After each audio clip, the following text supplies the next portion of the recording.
We claimed we were coming to Africa to civilize, but what we left behind was a legacy of division and sorrow.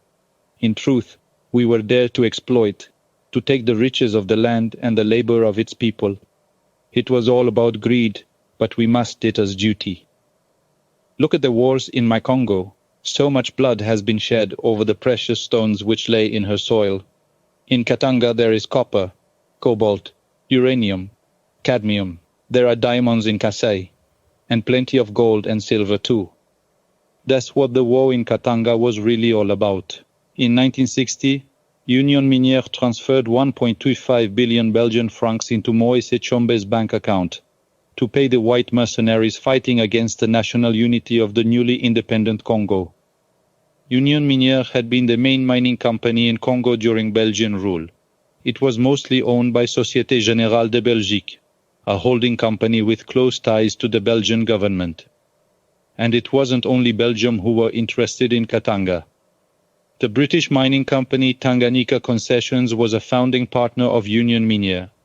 The French and Dutch-owned Banque de Paris et des Pays-Bas, later known as Paribas, had big financial interest in the mining operations in Katanga too. The United States were supporting the Congolese government. They were playing the long game. They wanted Europe, China, and Russia out of the picture so they could milk Congo dry without any competition.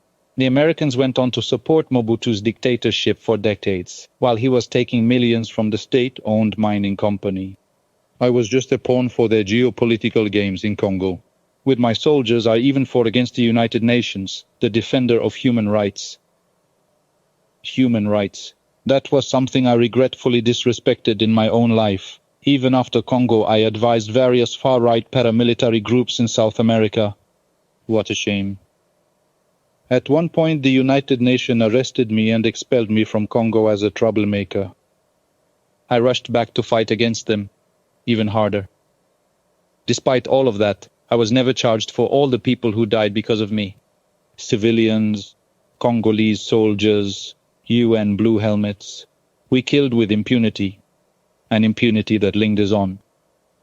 60 years later, the assassination of UN Secretary General Dag Hammarskjöld is still unresolved.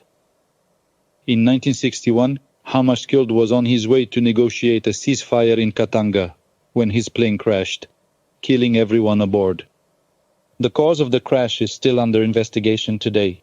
The assassination of a UN secretary represents a crime that can't be erased by history. It's time to unveil the truth about who shot the UN aircraft down and killed Hammarskjöld. And what about me? What have I built with my ambition? Ruin. Not only upon the lands I walked, but upon my own soul.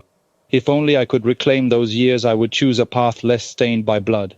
I am guilty of perpetuating war, of using force to impose my will, of spilling blood that was not mine to claim. I look back and see a trail of devastation, a legacy marked by the horrors I've inflicted. For this, I can offer nothing but my remorse. Too late and too meager to mend what I'd broken.